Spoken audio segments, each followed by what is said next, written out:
క్రీస్తునందు ప్రియమైన సజీవవాహిని శ్రోతలందరికీ మన ప్రభువును రక్షకుడైన యేసు క్రీస్తు నామంలో శుభములు తెలియజేస్తూ ఉన్నాను. మూల పాఠములు అనేటువంటి పాఠ్యభాగాన్ని కొలస్సీలకు రాసిన పత్రిక 2వ అధ్యాయం 6 నుంచి 8 వచనాల ప్రకారం అధ్యయనం చేద్దాం. కావున మీరు ప్రభు అయిన క్రీస్తు యేసును అంగీకరించిన విధముగా ఆయన యందు వేరుపారిన వారై ఇంటివలే కట్టబడుచు, మీరు నేర్చుకున్న ప్రకారముగా విశ్వాసమందు స్థిరపరచబడుచు, కృతజ్ఞతాస్తుతులు చెల్లించుటయందు విస్తరించుచు ఆయన యందుండి నడుచుకొనుడి. ఆయనను అనుసరింపక మనుష్యుల పారంపర్యాచారమును అనగా ఈ లోక సంబంధమైన మూలపాఠములను అనుసరించి మోసకరమైన నిరర్ధక తత్వజ్ఞానము చేత మిమ్మును చెరపట్టుకొని పోవాడెవడైనా ఉండునేమో అని జాగ్రత్తగా ఉండుడి. క్రైస్తవ విశ్వాస విషయంలో మూలపాఠములను తెలుసుకోవడం అనే అంశం అత్యంత ప్రాముఖ్యమైనది. అంతేకాదు, ఏ సువార్తనైతే నమ్మి విశ్వసిస్తూ ఉన్నామో అట్టి నమ్మకానికి ఈ వాక్యం పునాది వంటిది. అప్పుడే అంకురిస్తున్న సంఘానికి అపోస్తలుడైన పౌలు ఈ పత్రికను వ్రాస్తూ సువార్తను అంగీకరించిన విషయంలో వారి జీవితాల్లో ఎటువంటి కార్యం జరిగిందో అదే విషయాన్ని బహుగా అవగాహన చేసుకోవాలని ఆనాడు కొలస్సీ సంఘానికి వివరిస్తూ నేడు మనకును జ్ఞాపకం చేస్తూ ఉన్నాడు. క్రీస్తులో నూతన జీవితాన్ని ఆస్వాదిస్తూ సంపూర్ణంగా స్థిరపరచబడమే కాక ఫలభరితమైన జీవితాన్ని జీవిస్తూ దేవుడు మనడల కలిగి ఉన్న ప్రణాళికలను మరియు సంఘం యొక్క ప్రాముఖ్యతను అర్థం చేసుకోవాలని పౌలు ఆశిస్తున్నాడు. వ్యక్తిగత అనుభవాల నుండి నేర్చుకునే ఈ ప్రక్రియ మన విశ్వాస జీవితంలో వినూత్నమైనది. నడుచుట అంటే ఒక వ్యక్తి తన జీవితమంతా ఎలా జీవించాలి మరియు తన ప్రవర్తనను ఎలా కాపాడుకోవాలి అని అర్థం. అంటే వేరులు పారి కట్టబడుతూ విశ్వాసంలో స్థిరపరచబడాలని పౌలు ఉద్దేశం. విశ్వాసం అనేది కేవలం మన రక్షణకు పరిమితం కాదు గాని మన జీవితంలో ప్రతి విషయానికి దానిని అది ప్రవర్తింపజేయాలి. ఈ విషయాలను వ్యక్తం చేయడానికి పౌలు తత్వాన్ని ఉపయోగించాడు. లోకానికి తత్వం ఉంది, యేసుక్రీస్తుకు తత్వం ఉంది. అయితే ఈ లోక తత్వజ్ఞానం ఒక తరం నుండి ఇంకొక తరానికి అప్పగించబడిన మానవ ఆచారముల మీద నిర్మించబడింది. ఆచారం అంటే విధులు, అనగా బోధించుటకు పూర్వీకులచే ఇవ్వబడిన విషయం.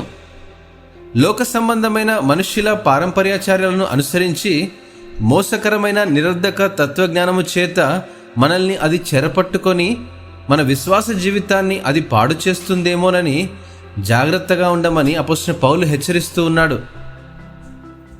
సహజంగా క్రైస్తవ బోధ అంటే మన నమ్మకం. క్రీస్తు బోధనల గురించి మనం బోధిస్తూ ఉన్నప్పుడు అనేకసార్లు క్రైస్తవ జీవన విధానాన్ని ఎలా నడుచుకోవాలో మర్చిపోతూ ఉంటాము.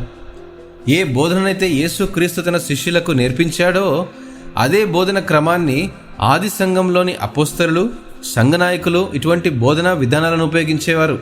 ఈ బోధనల సారాంశం ఏమిటంటే మన జీవితాలు ఆయన సారూప్యమునకు మనలను మార్చుటకు క్రీస్తు యేసు ఈ లోకానికి వచ్చాడని అర్థం.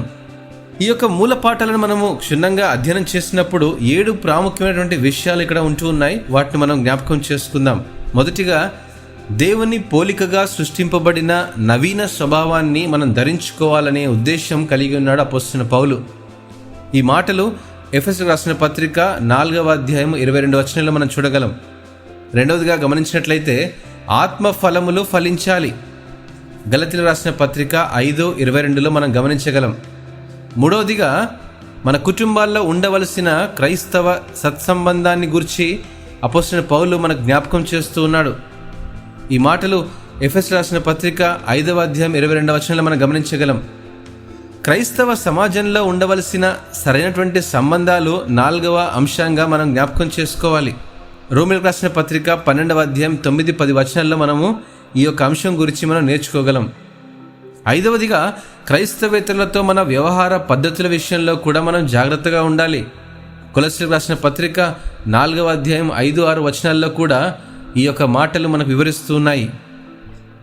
6వ విషయం, ప్రభుత్వం పట్ల సంబంధిత అధికారులతో ఉండవలసినటువంటి సరైనటువంటి సంబంధాలు మనం ఎలా కలిగి ఉండాలో కూడా పేతురు రాసినటువంటి మొదటి పత్రిక 2వ అధ్యాయం 13-14 వచనాల్లో మనం గమనించగలం.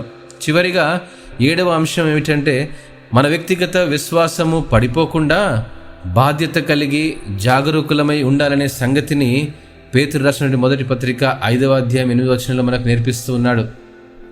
ఈ యొక్క మూల పాఠాలు మనం నేర్చుకుంటూ ఉన్నాం. మనం మన జీవితంలో ఇటు మూల పాఠాలను అనుసరిస్తున్నామా లేదా అనేది మన ఫలాలను బట్టే తెలుసుకోగలుగుతాం. కాబట్టి ఈ పాఠాలను క్షుణ్ణంగా తెలుసుకొని వాటిని పాటిస్తే విశ్వాస జీవితం ఎంతో సంతోషంగా ఉంటుందని మీకు జ్ఞాపకం చేస్తూ ఉన్నాను. మరి ఇంకెందుకు ఆలస్యం? ఒకసారి ప్రయత్నించి చూడండి, మీ జీవితంలో ఆత్మీయ ఆనందాన్ని పొందగలుగుతారు. దేవుడు ఈ యొక్క వాక్యమును ఆశీర్వదించునుగాక. ఆమెన్.